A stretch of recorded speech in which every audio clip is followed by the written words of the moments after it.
Hello, everyone. Today, we're not just telling a story, we're launching an interrogation, an inquisition into one of the most polarizing figures in all of mythology. Forget the one-dimensional villain, the convenient scapegoat, or even the lovable rogue. What if everything you thought you knew about Loki was fundamentally incomplete? What if the very fabric of Norse cosmology, the epic saga of gods and giants, could not have unspooled without his unpredictable, often destructive, but perhaps utterly necessary interventions? Was Loki truly an agent of pure chaos, hell bent on destruction, or was he, against all expectations, the ultimate catalyst the gods desperately needed to fulfill their grand cyclic? Prepare to dive into the shadows and the light, into the lies and the uncomfortable truths, to uncover the real Loki. This isn't just about good versus evil, it is about the very nature of existence, the intricate dance between order and disorder, and the uncomfortable realization that sometimes the greatest heroes and villains are but two sides of the same cosmic coin. So, let's peel back the layers of myth and misconception. From his murky origins to the fiery climax of Ragnarok, his story is less a tale of outright villainy and more a chronicle of a forced destiny, a series of pivotal choices that propelled not just himself, but the entire divine pantheon towards their ultimate fate. His existence was a tremor, a constant, unsettling vibration in the otherwise stable, if somewhat complex. He was the perpetual outsider, yet bound by blood and oath to its very core. A paradox wrapped in enigma, cloaked in trickery. His very lineage was a contradiction, born of Jotunheim, the realm of giants, yet adopted into Asgard, the home of the Facer. His father, Borti, a fierce giant, and his mother, Lofi, whose name often translates to tree, is land or leafy. An unsettling blend of elemental wildness and sophisticated cunning flowed through his veins. This dual heritage, giant and god, marked him. It set him apart from the golden-haired Thor, the wise Odin, the beautiful Freya. He was not as strong as Thor, nor as wise as Odin, nor as radiant as Baldur. His power lay elsewhere, in his mind, in his tongue, in his... It was this unique blend, this inherent otherness, that would become both his greatest strength and his ultimate undoing. But how did he, a giant son, come to walk among the gods? The sagas speak of a time when Odin, in his ceaseless quest for knowledge, encountered Loki.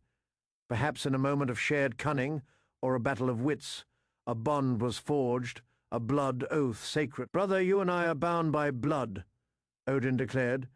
"Never shall I drink ale unless it is also offered to you." With these words, Loki was welcomed, or perhaps merely tolerated, into Asgard. He became Odin's blood brother, an honorary Facer, a constant companion, and often a problematic confidant. This oath, this bond with the All-Father himself, gave him a unique position, an untouchable status within Asgard, even when his actions pushed the gods to the brink. For a long time, Loki's mischief was just that fey mischief.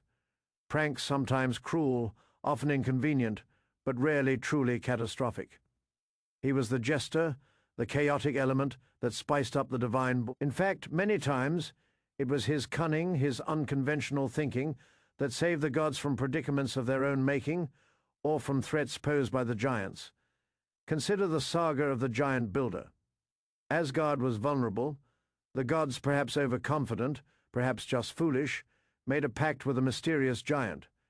He offered to build an impenetrable wall around Asgard in an impossibly short time. A steep price, indeed, but the gods, swayed by Loki's advice, agreed, confident the giant couldn't possibly finish in time. There was one catch. The giant was aided by his magnificent stallion, Fairy, a beast of immense strength and speed. As the deadline loomed, the wall was almost complete. Panic gripped Asgard. The gods stood to lose Freya, the sun, and he transformed himself into a beautiful mare and lured Fairy away from the giant's work. The giant, unable to complete his task without his stallion, flew into a rage, revealing his true monstrous nature. Thor, of course, dispatched him with Mjolnir. Asgard was saved. And from this bizarre encounter, Loki, in mare form, later gave birth to Sleipnir, Was this chaos, or was it the very definition of a necessary catalyst, a dirty trick employed to prevent a far greater catastrophe? Loki's cunning, though born of self-preservation and a mischievous spirit, had inadvertently secured Asgard's safety and provided Odin with his most iconic companion. Then there was the infamous incident with Sif's hair. One night, in a fit of inexplicable mischief, Loki sheared off the golden tresses of Thor's beloved wife. Sif Thor, in a rage, threatened to break every bone in Loki's body. To save himself, Loki promised to find Sif hair of pure gold, even more beautiful than her natural locks. He journeyed to the dwarven smiths, known for their unparalleled craftsmanship. He goaded them, challenged them, and through a series of elaborate lies and wagers, tricked them into creating not only a magnificent golden wig for Sif, but also 3 other wondrous treasures for the gods: Gullingbursty, the golden bristled boar for Freyr; Skidbladnir, a ship that could be folded to fit in a pocket. Also for Freyr, and most famously, Mjolnir, the mighty hammer for Thor. Again, a chaotic act born of petty cruelty led to the creation of invaluable artifacts that enriched Asgard. Without Loki's destructive prank, would these treasures ever have existed? Did his chaotic act paradoxically serve a greater, if unintended, purpose of creation and enhancement? Even the apples of Idun, the golden fruit that kept the gods eternally young, were once all. He was forced by the giant Chazi to lure Idun and her apples outside Asgard. The giant, in eagle form, snatched them both. The gods, deprived of their youth, giving fruit, began to wither and age. Once more Asgard faced an existential threat, and once more it was Loki, the instigator, who became the reluctant rescuer. He transformed into a falcon, flew to Chazi's abode, retrieved Idun and the apples, and, in a thrilling chase, led Chazi to his fiery demise at the hands of the Asgardians. For a long time, this was Loki's pattern: create a problem. Then, under duress or threat, solve it often with flair, often with even more trickery, but always in a way that ultimately benefited the gods, even if it began with their suffering. He was the irritant that stimulated growth, the pebble in the shoe that forced them to keep moving. He exposed their vulnerabilities, yes, but often he was the dark mirror that reflected their flaws. But sometimes, through his chaos, he forged them anew. But the delicate balance began to tip. His actions grew darker, his intentions more malicious. The line between mischievous prankster and destructive agent began to blur. Then shatter, the pivotal turning point, the point of no return, was the death of Baldur. The shining god. Frigg, his mother, desperate to protect him, extracted an oath from every living thing and every inanimate object in the 9 realms Fae that they would never harm Baldur. Baldur became invulnerable. The gods, celebrating his newfound safety, delighted in throwing weapons at him, watching them harmlessly bounce away. It was a game, a testament to his invincibility, but Loki watched, a venomous envy. He saw not celebration, but complacency. He saw a loophole, a weakness in Frigg's all-encompassing oath. Disguised as an old woman, he approached Frigg and learned of the one thing she had overlooked, considering it too small, too insignificant to pose a threat, a tiny sprig of mistletoe growing west of Valhalla. This was not a prank. This was premeditated malice. He then sought out H-Fair Baldur's blind brother, who sat apart from the revelry, unable to participate in the game. Loki, with words dripping with false kindness, offered to guide H-Fair's hand, to let him share in the sport. He placed the mistletoe dart in H-Fair's hand, pointed it at Baldur, and urged him to throw. The dart flew, it pierced Baldur, and the brightest of the gods. Silence descended upon Asgard, heavy and suffocating. The gods were paralyzed by grief, by incomprehension. This was not a consequence of giant war or a natural disaster. This was an inside job, an act of pure, unadulterated evil. It was the moment Loki shed the last vestiges of the mischievous jester and fully embraced the role of the antagonist. His actions here were no longer about challenging the status quo for the sake of entertainment or even self-preservation. This was an act of profound jealousy and malevolence, aimed directly at the heart of Asgard's innocence.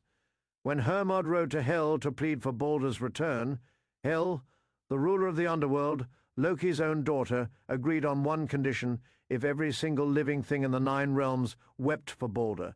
All save one, an old giantess named Feike, refused. "Let Hel keep what she holds," she declared, her eyes dry and unyielding. It was Loki in disguise. His refusal sealed Baldur's fate, condemning him to the underworld until Ragnarok. The mask was off. The gods, now fully aware of Loki's treachery, hunted him down. They bound him in a cave with the entrails of his own son, Nafi, transformed into iron chains. A venomous serpent was placed above him, dripping poison onto his face. His loyal wife, Sijin, stayed by his side, holding a bowl to catch the venom. But whenever she turned to empty it, a few drops would fall, causing Loki to writhe in agony, shaking the very earth fain what mortals called earthquakes. This was his punishment, a brutal, eternal torment. Yet even in this agony, the seeds of his ultimate, destructive role were being sown. For his children, born of monstrous unions, were already growing into powerful forces that would shape the impending doom. His bond with Angrboda, a giantess, had brought forth 3 terrifying offspring. First, Fenrir, the monstrous. The gods, fearing his immense strength and rapid growth, tried to bind him. Twice he broke free from their chains. The third time, they commissioned the dwarves to forge Gleipnir, a magical fetter made of impossible things: the sound of a cat's footfall, the beard of a woman, the roots of a mountain, the sinews of a bear, the breath of a fish, and the spittle of a bird. Thin as a ribbon, Fenrir, sensing treachery, demanded a god place his hand in his mouth as a pledge of good faith. Only Tyr, the god of war and justice, was brave enough. When Fenrir realized he was truly trapped, he bit off Tyr's hand. The sacrifice was immense. The cost of containing Loki's son was the hand of a mighty god. Second, Jafira Mongandra, the Midgard serpent. So vast he was cast into the ocean by Odin, but there he grew to immense size, a constant threat, and destined to face Thor in a final, cataclysmic duel during Ragnarok. Third, Hel, the half-beautiful, half-corpse ruler of the underworld, who would preside over the dead and lead the forces of the dishonored against Asgard in the final battle. Loki, the father, whether willingly or not, were these monstrous births merely accidents of his promiscuous nature, or were they part of a grander, more terrible design, a predestined path that Loki, as the agent of change, was compelled to walk? This question deepens the mystery of his role. Was he consciously orchestrating the downfall, or was he a puppet of a fate he himself helped to weave? If you are finding this deep dive into Loki's true nature, your support helps us bring more mythological mysteries to light. Thank you. Now let's continue our journey into the heart of Loki's transformative chaos. The Lokasenna, a poetic masterpiece, offers a stark, unvarnished look at Loki's character when he had fully embraced his role as the great provocateur. It is a scene of unparalleled drama, a verbal assault that tore through the divine decorum. At a banquet hosted by Feigr, the sea giant, Loki crashes the feast, unwelcome, uninvited. The gods, still seething from Baldur's death and his subsequent capture, initially refuse him a seat. But Loki invokes his blood, oath with Odin, forcing the All-Father to either honor the oath or betray his own word. Odin, bound by honor, and then Loki unleashes a torrent of scathing insults, a barrage of truth and slander aimed at every god present. He accuses them of cowardice, hypocrisy, promiscuity, and dishonesty. He calls out Freya for her lust, Frigg for her infidelity, Thor for his simple-mindedness, Tyr for his lost hand, and Odin for his magic and unmanly pursuit. He exposes their deepest shames, their hidden weaknesses, their moral compromises. His words cut deeper than any blade, stripping away the veneer of divine perfection. He reminds them of their past failures, their ignoble acts, their often hypocritical pronouncements. He is not merely being rude, he is performing an indictment, laying bare the moral decay within Asgard. The gods, in turn, hurl accusations back, but their retorts often fall flat, revealing their own discomfort with the truths Loki exposes. This is the moment Loki fully becomes the antagonist, not just through actions, but through sheer, unadulterated verbal assault. He is not just sowing discord, he is laying the groundwork for a complete re-evaluation of the divine order. He is revealing the cracks in the foundation of Asgard, the very flaws that will ultimately lead to its downfall. Was this pure, unadulterated spite? Or was it a brutal, necessary revelation, a wake-up call to a pantheon too comfortable in its power, too complacent in its glory? Perhaps Loki was, in this moment, the uncomfortable truth. Teller, the one who dared to expose the rot that would eventually lead to the glorious, terrifying cleansing fire of Ragnarok. His escape from his bonds, his liberation from that venomous prison, marks the true beginning of the end. The prophecies foretold it. The chained wolf Fenrir breaks free. The Midgard serpent Fair thrashes. Hell leads armies of the dead. And Loki, with his poisonous cunning, pilots Naglfar, the ship made from the fingernails of the dead, leading the forces of chaos fee giants, monsters, and the dead from Helheim fee against the gods of Asgard. This is the ultimate confrontation, the cataclysmic battle of Ragnarok, the twilight of the gods. Loki, no longer merely an instigator of pranks or a creator of problems, becomes the commander of destruction. He faces his ancient adversary, Heimdall, the guardian of the Bifrost, in a duel that will claim both their lives. The world tree Yggdrasil trembles. The cosmos burns, the gods fall, one by one. Odin is devoured by Fenrir, Thor slays Freya falls to Surtur, the fire giant. The old world is consumed by fire and water. But even in this complete devastation, there is a glimmer of hope. From the ashes of the old, a new world will emerge, fertile and green. A new generation of gods, and a few survivors from the old, will rise. Baldur and Hrafn return from hell. 2 humans survive in the roots of Yggdrasil. This cyclical nature of destruction and rebirth is central to Norse cosmology. And Loki, the ultimate agent of chaos, is the pivotal figure in this cycle. Without his malicious acts, without his monstrous children, without his leading the charge against Asgard, would Ragnarok have happened? Or would the gods have continued in their comfortable, flawed existence, eventually stagnating and fading without them? This brings us back to our initial question, who really was Loki? An agent of chaos, or the catalyst the gods needed? The truth, as often is the case with figures of such mythical complexity, lies not in an either feor, but in a profound both. Loki was undeniably an agent of chaos. His actions caused immense suffering, betrayal, and ultimately the destruction of the world. As he reveled in discord, found joy in deceit, and pursued his own agenda with a chilling disregard for the consequences on others. His malice, particularly in the death of Baldur, is irrefutable. Yet, simultaneously, he functioned as an indispensable catalyst. His pranks, even the early ones, often forced the gods to be resourceful, to create, to think outside their established norms. He was the perpetual. He challenged their complacency, exposed their hypocrisies, and forced them to confront their weaknesses. The very treasures of Asgard, the very steed of Odin, the very means of containing Fenrir, came about either directly or indirectly because of Loki's actions.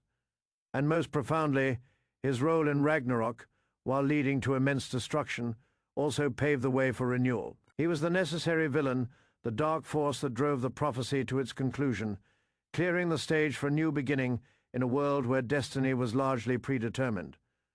Loki's apparent free will to choose mischief, to choose malice, paradoxically served the grand cosmic design. He was the wrench in the machine that forced the machine to rebuild itself. He was the shadow that defined the light, the darkness that perhaps Loki's true identity lies in the archetype of the trickster, a figure found in mythologies across the globe. Tricksters are not simply good or evil, they are boundary. Crossers, agents of change, often both destructive and creative. They embody paradox, challenge authority, and expose the arbitrary nature of rules.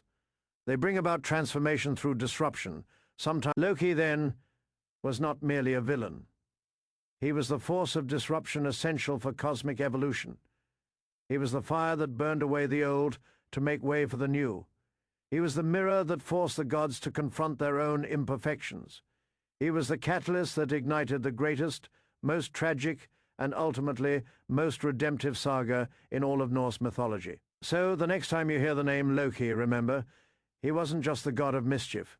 He was the complex, contradictory, and utterly indispensable force that ensured destiny, for better or worse, always found its way.